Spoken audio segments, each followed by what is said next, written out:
নমস্কার বন্ধুরা, আমি সঞ্চিতাস এসেন্স রেসিপিস ইউটিউব চ্যানেলে আজকে লাঞ্চ কিংবা ডিনার থালি যেটা খুশি আপনি পছন্দ করতে পারেন। তো এটা ঝরঝরে একটা সুন্দর এইরকম ফ্রাইড রাইস রেসিপি, যেটা আমি একদম অন্যরকমভাবে বানিয়েছি। আর এটা একটা ভীষণ সুন্দরভাবে তৈরি করা আর খুব ইজি উপায়ে তৈরি করা চিলি চিকেন। এই কম্বো থালিটা আপনার কেমন লাগছে পুরো ভিডিওটা দেখে আমাকে অবশ্যই কমেন্টে লিখে জানাবেন। আমি এখানে সাদা তেল নিয়েছি, আপনি কিন্তু ঘি তেল মিশিয়েও নিতে পারেন। এখানে দিলাম গোলমরিচ কয়েকটা দানা দিয়ে দিলাম ফোড়ন হিসেবে। দেখুন এগুলো একটু এরকম ক্র্যাকল করতে থাকবে আর এর থেকে সুন্দর গন্ধও বেরোবে। না, আমি এখানে শুধুমাত্র গোলমরিচ দেবো না, আমি এখানে দিচ্ছি একটুখানি দারচিনির টুকরো আর কয়েকটা দুটো মতন ছোট এলাচকে এরকম ফাটিয়ে নিয়ে দিয়েছি। অবশ্যই ফাটিয়ে দেবেন, এতে স্বাদটাও চলে আসবে আর এটা ফট করে ফেটে আপনার কাছে তেলটাও ছিটকাবে না। এরপর আমি এখানে লম্বা লম্বা সরু সরু করে গাজর কুচিয়ে রেখেছিলাম, সেই গাজরগুলো দিয়ে দিলাম। এরকম গাজরগুলোকে আগে দিলাম, তাহলে এটা গাজরটা একটু আগে ভাজা হয়ে যাবে। আমি না ভাত আলাদা করে তৈরি করা, সবজি আলাদা করে ভেজে নেওয়া, তারপর মেশানো, এত রকম বাসনপত্রের ঝামেলা করিনি, একই সাথে করে নিয়েছি। দেখুন খুব সহজেই তৈরি হয়ে যাবে। এটা বিন নয়, এটা ফ্ল্যাট বিন। তো আমি শিমগুলো খুব কচি কচি পেয়েছিলাম আর এগুলোকে ঠিক এইরকম সরু সরু করে কাঁচি দিয়ে কেটে নিয়েছি। এইরকমভাবে বিনটাও একটু সতে করে নেবার পরে আমি পেঁয়াজ শাকের যে পাতাগুলো হয় না, সেই পাতাগুলোকে দিয়েছি। এখানে পেঁয়াজটা কিন্তু দেয়া নেই, আপনি ইচ্ছা করলে একটু পেঁয়াজও কুচিয়ে দিতে পারেন। তো এই পেঁয়াজ শাকের মধ্যে ভীষণ সুন্দর একটা অ্যারোমা হয়, এটা ভীষণ ভালো লাগে ফ্রাইড রাইসে। শীতকাল মানেই এই পেঁয়াজ শাক দিয়ে এইরকম একটা ফ্রাইড রাইস রেসিপি অবশ্যই আমার বাড়িতে হবেই হবে, ভীষণ ভালো লাগে খেতে। আমরা সবাই এটা খুব ভালোবেসে খাই। আমি চালটাকে বাসমতি চাল ধুয়ে রেখে এরকম ভিজিয়ে রেখে দেবেন, ভিজিয়ে ধুয়ে রেখে এরকম ছড়িয়ে রাখবেন, তাহলে শুকনো হয়ে যাবে। ভিজিয়ে রাখবার কোনো দরকার নেই, জাস্ট নর্মাল 3 বা 4 বার ভালো করে ধুয়ে নিলাম। যেই ওই জলটা ঘোলাটে জলটা পরিষ্কার হয়ে গেল, তখন এইরকমভাবে ছড়িয়ে রেখে দিয়েছিলাম। এবার খুব হালকা হাতে আমরা এই চালটাকে ভালো করে ভেজে নেব। আঁচটা কিন্তু আমার মিডিয়াম করে রাখা আছে। এইরকমভাবে ভালো করে আমরা এখানে চালটাকে ভেজে নিচ্ছি। এরকমভাবে চালটা একসাথে ভেজে নিয়ে তৈরি করাটা অনেক বেশি সহজ হয়ে যায় আমার পক্ষে। তো এইরকমভাবে আমি একটু নুন দিয়ে দিলাম, একটু গোলমরিচের গুঁড়ো দিচ্ছি বেশি করে, এটা ভীষণ সুন্দর খেতে লাগবে। আর দেবো একটা মেন ইনগ্রেডিয়েন্টস, এটা হচ্ছে দারচিনির গুঁড়ো, এতে অসম্ভব সুন্দর খেতে ভালো লাগে। এবার খুব ভালো করে মিশিয়ে নিলাম। আচ্ছা, আপনি যদি গোলমরিচ আর এখানে এই রকম দারচিনির গুঁড়ো দিতে না চান, তাহলে আপনি গরম মশলা দিতে পারেন। আর গরম মশলা যদি না দেন, যেমনটা আমি দিইনি, তাহলে এই রঙটা সাদা ধপধপেই থাকে, ভীষণ ভালো লাগে কিন্তু খেতে। এবার একটু পরিমাণ মতন চিনি দেব। ফ্রাইড রাইসে খুব বেশি পোলাওয়ের মতন তো মিষ্টি হয় না, কিন্তু একটু মিষ্টি মিষ্টি খেতে ভালো লাগে, তাই আমি একটুখানি চিনি দিয়ে দিলাম। এবার চিনি দিয়ে ভালো করে মিশিয়ে নেব। চালটা যতক্ষণ না ট্রান্সপারেন্ট হয়ে যাচ্ছে, একটু আমরা এরকম করে ভেজে নেব।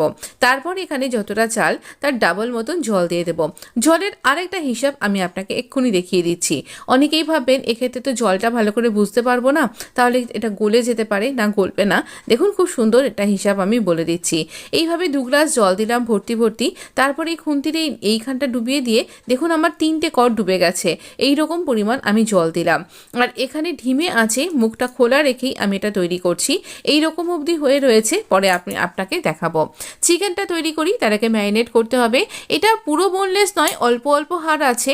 তো এই রকম বোনলেসের পিসগুলো এখানে নুন দিলাম, গোলমরিচের গুঁড়ো দিলাম, আর দেব এখানে নুনটা না একটু বুঝে দেবেন, কারণ আমরা এখানে সসও ব্যবহার করব। আমি এখানে সয়া সস দিচ্ছি, 4 চামচের 2 চামচ আমি এখানে সয়া সস দিয়েছি। ব্যাস এই পুরো রেসিপিতে আমি এতটুকুই সয়া সস দিয়েছি। খুব বেশি সয়া সস দিলে পারে খুব ডার্ক হয়ে যায়, অতটা ডার্কও হবে না, অতটা সয়া সসের গন্ধটাও লাগবে না, অথচ খেতে অপূর্ব লাগবে। একটা ডিমকে ফাটিয়ে দিয়ে দিলাম। আর এবার সব কিছুকে ভালো করে মিশিয়ে ম্যারিনেট করে রেখে দেবো। এটা ম্যারিনেট করে রেখে দেবো মোটামুটি ধরুন 8 ঘন্টা থেকে 45 মিনিট এটা ম্যারিনেট করে অবস্থায় ছিল। সেই ফাঁকে আমি সবজিগুলোকে কেটে নিচ্ছিলাম। এটা ভীষণ সুন্দর জুসি তৈরি হয়েছিল। আমি আরেকবার ভাতটা দেখিয়ে দিচ্ছি, তলাটায় এখনও একটু জল আছে। তেলটা গরম করে নিয়েছি। এই ফাঁকে আমরা না এখানে সসটা ঢেলে নিচ্ছি। আমি টমেটো সস আর টমেটো কেচাপ ইউজ করেছিলাম, কোনো চিলি অয়েল অয়েল বা চিলি সস আমি ইউজ করিনি। আচ্ছা, এবারে আমি সেখানে কাঁচা লঙ্কা দিয়েছিলাম 2 চামচ, চা চামচের মাপে কর্নফ্লাওয়ার আমি এই মিশ্রণটার মধ্যে ঠিক ভাজবার আগে দিয়ে দিলাম। মাখিয়ে নিয়ে এইরকমভাবে আমি স্যালো ফ্রাই করব।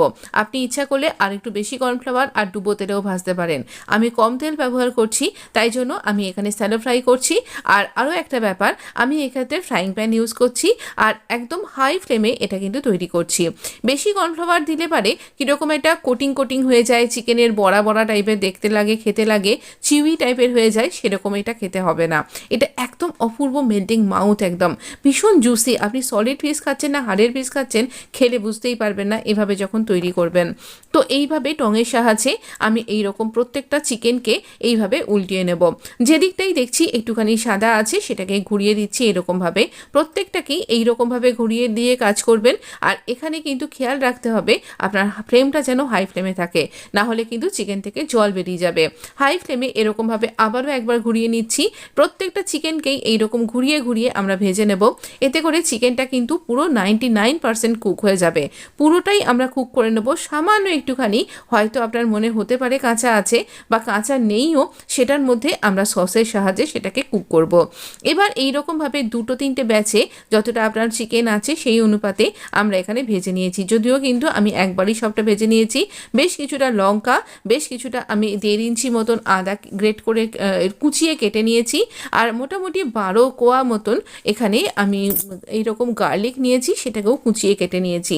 পেঁয়াজগুলো 2-3টে মতন পেঁয়াজকে এইরকম বার করে নিয়েছি, কোয়াগুলোকে, পাপড়িগুলোকে। আর এইরকমভাবে আমি আধখানা ক্যাপসিকাম দিয়েছি। আর 3-4টে মতন আমি পেঁয়াজ শাকের পাতা এরকমভাবে উইথ পেঁয়াজ এখানে দিয়ে দিয়েছি। এই যেগুলো পেঁয়াজ শাকের পেঁয়াজ সেগুলোকে দেখুন আধখানা করে দিয়েছি, তাহলে এর কোয়াগুলো বেশ সুন্দরভাবে খুলে যাবে। আর লঙ্কা কিন্তু বেশ ঝাল ঝাল লঙ্কা 4খানা মতন দিয়েছি। এই জন্যই বললাম আমি কোনো চিলি সস দিইনি। চিলি সসের মধ্যে কীরকম একটা থাকে, আমার ঠিক ভালো লাগে না গন্ধটা, সেই জন্য আমি দিইনি। এখানে নুন দিলাম আর দিলাম এখানে গোলমরিচের গুঁড়োও দিয়েছি বেশ অনেকটা, তাহলেও বেশ ঝালটা হবে। প্রত্যেকটা রান্নাই আমার তুলনায় বেশ ঝাল ঝাল হয়েছিল, মানে ভীষণ ঝাল ঝাল অথচ ভীষণ টেস্টি। এই উইন্টারে দুর্দান্ত লেগেছিল খেতে। আমি যদিও লাঞ্চেই এটা সার্ভ করেছিলাম, আপনি লাঞ্চ ডিনার যে কোনোভাবে বা গেস্ট মেনু হিসাবে সার্ভ করতে পারেন। চিকেন দিয়েই আমি ওই টমেটো সস আর টমেটো কেচাপটা একসাথে দিয়ে দেব। এই টমেটো সসের মধ্যেও কিন্তু ঝালটা রয়েছে, তাই কিন্তু একটু বুঝে ঝালটা দেবেন। আপনি যদি অনেকটা কম ঝাল খান তাহলে এক্ষেত্রে কাঁচা লঙ্কার পরিমাণ বা গোলমরিচের পরিমাণ একটু কম দেবেন। এবার খুব তাড়াতাড়ি করে আমরা এটাকে ভালো করে মিশিয়ে নেব। আমি 1 চামচ মতন কর্নফ্লাওয়ারকে জলে ভালো করে গুলে নিয়ে সেই স্ল্যারিটা দিয়ে দেবো এর মধ্যে। আর দিয়ে দেবো আবারও ওপর থেকে আরেকটু মিহি করে কুচানো এরকম পেঁয়াজ পাতা। আর এখানে একটুখানি আমি দিয়ে দিচ্ছি সেসেমি সিডস। এই সেসেমি সিডসটা যখন মুখে পড়বে আপনার ভীষণ ভালো খেতে লাগবে। অসম্ভব সুন্দর হয়েছিল। খুব বেশি আমি গ্রেভি চাইছিলাম না, একটু ড্রাই ড্রাই, শুধুমাত্র সসের একটা গ্রেভি ব্যাপারটা ছিল। আর দেখুন রাইসটা কতটা ঝরঝরে হয়েছে। চলুন তাহলে আমরা বেড়ে ফেলি। ভীষণ সুন্দর খেতে হয়েছিল। আমি যেরকম মজা করে এটা আনন্দ করে আমার পরিবারের সাথে খেয়েছি, আপনিও আশা করব এইভাবে বানিয়ে আপনার পরিবারের সাথে মজা করে আনন্দ করে খাবেন। সামনে ক্রিসমাস আসছে, নিউ ইয়ার আসছে, বিভিন্ন রকমের উৎসব লেগেই রয়েছে। এই তো শুরু বছরের, ভীষণ জমিয়ে আনন্দ করে খান আর খুব হেলদি থাকুন।